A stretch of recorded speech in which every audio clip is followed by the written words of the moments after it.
नमस्कार दोस्तों, आज हम इस वीडियो में आपके साथ डिस्कस करेंगे प्रोग्रेसिव डाई के बारे में। प्रोग्रेसिव डाई क्या होती है, कहाँ इसका इस्तेमाल किया जाता है। प्रोग्रेसिव डाई की अगर बात करें, ये एक मल्टी ऑपरेशनल डाई का ही टाइप होता है जिसे हम प्रेस वर्किंग ऑपरेशन के दौरान प्रयोग करते हैं और इसे फॉलो ऑन डाई के नाम से भी जाना जाता है। और जो प्रोग्रेसिव डाई है ये एक प्रकार से ऐसा टूल होता है जिसमें सीरीज ऑफ स्टेशन होते हैं। सीरीज ऑफ स्टेशन का मतलब है कि एक स्टेशन के बाद दूसरा स्टेशन होता है, जैसे पहला स्टेशन, दूसरा स्टेशन, तीसरा, चौथा, पांचवा, इस प्रकार से अलग अलग स्टेशन होते हैं। और जो स्टेशन है ये वो जगह होती है जहां पर हम एक ऑपरेशन को परफॉर्म करते हैं।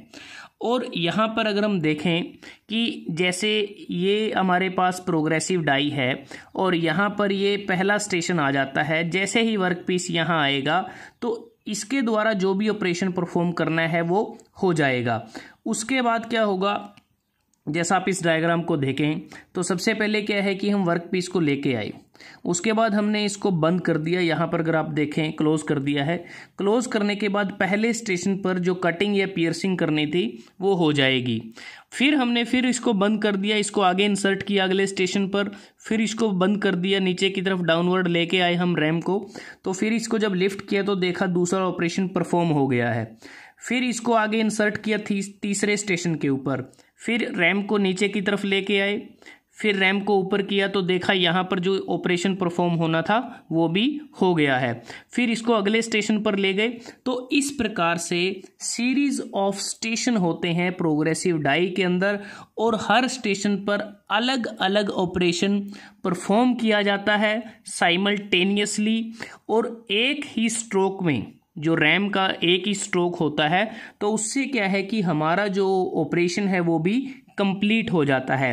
कहने का मतलब ये है कि जब हम वर्क पीस को एंटर करते हैं और उसके बाद जब वर्क पीस को हम बाहर निकालते हैं तो जितने भी ऑपरेशन उस पर होने से वो सारे कंप्लीट हो जाते हैं।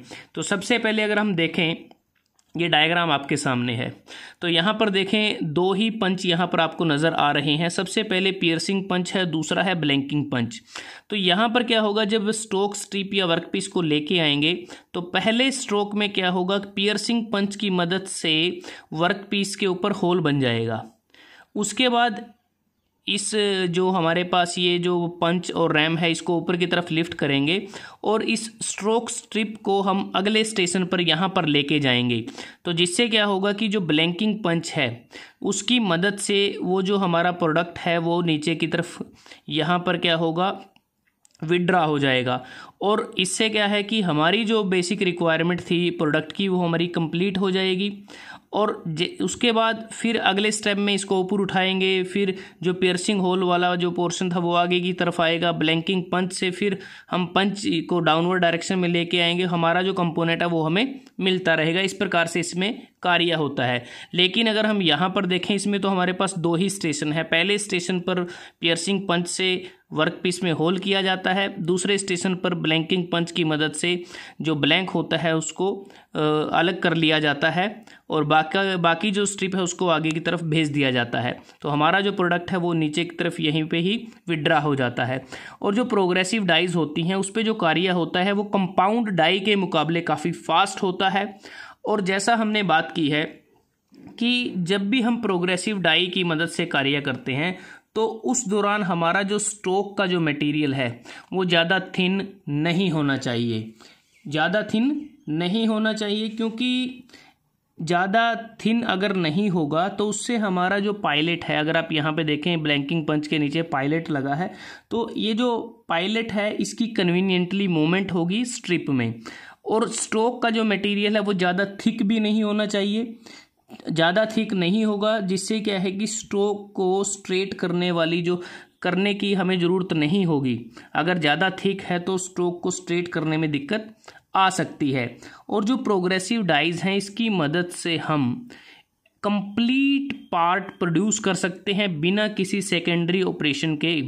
मतलब कि इनिशियली जो हमारा वर्कपीस एंटर करेगा और फाइनली हमारा जो वर्कपीस फिनिश्ड प्रोडक्ट हमें मिलेगा वो एक प्रकार से वो कंप्लीट होगा। उस पर अलग से हमें कोई सेकेंडरी ऑपरेशन करने की आवश्यकता नहीं होगी। और जो प्रोग्रेसिव डाइज हैं ये ज़्यादा स्पीड पर कार्य करने में कैपेबल होती हैं, जो बढ़िया हमें एक्यूरेसी मिलती है, हाई डिग्री की एक्यूरेसी इसमें हमें मिलती है। तो इस डायग्राम से आपको अगर हम देखें आपको क्लियरली विजिबल होगा कि यहाँ पर हमें बनाना क्या था, डोर हिंज इसमें हमें बनाना था। तो सबसे पहले यहाँ पर आपने देखा कि यहाँ पर सीरीज ऑफ जो पंचेस इसमें लगे हुए हैं, यही हमारे अलग अलग स्टेशंस हैं। तो सबसे पहले यहाँ पर कटिंग हुई, कटिंग के दौरान पियर्सिंग होल हुआ। तो नेक्स्ट जब अगले स्टेशन पर गया तो यहाँ पर 60 डिग्री का बेंड हुआ। अगले स्टेशन पर जब गया तो 87 डिग्री पर बेंड हुआ। अगले स्टेशन पर जब हमारा वर्कपीस जाता है तो 172 डिग्री पर यहाँ पर क्या होता है, बेंड होता है। और फाइनली यहाँ पर कटिंग ऑफ की जाती है और यहाँ पर हमें जो डोर हिंज है वो मिल जाता है। तो इस प्रकार कि स्टार्टिंग में एक बार स्टॉक जो स्ट्रिप है वो एंटर कर जाए तो आखिर में हमें फाइनल प्रोडक्ट या फिनिश्ड प्रोडक्ट ही मिलता है। तो यहाँ हम देख सकते हैं कि कैसे जो प्रोग्रेसिव डाइज है उसमें अलग अलग ऑपरेशन के आधार पर जो पंचेस हैं वो हमारे यहाँ पर लगे होते हैं और यही हमारे अलग अलग स्टेशन होते हैं। और प्रोग्रेसिव डाइज की मदद से हम कॉम्प्लेक्स पार्ट भी बना सकते हैं। जैसा आप देख पा रहे हैं कि ये वो पार्ट्स हैं जो हम प्रोग्रेसिव डाई की मदद से बड़ी आसानी से इनको बनाया जा सकता है। तो जैसे हमने बात की कि प्रोग्रेसिव डाइज में अलग अलग जो स्टेशन होते हैं, यहाँ पर आप देख पा रहे हैं, इसलिए इसको हम मल्टी स्टेशन प्रोग्रेसिव डाई भी कहते हैं। अब हम बात करते हैं कि जो प्रोग्रेसिव डाइज है जब हम इसका प्रयोग करते हैं, क्यों प्रयोग किया जाता है।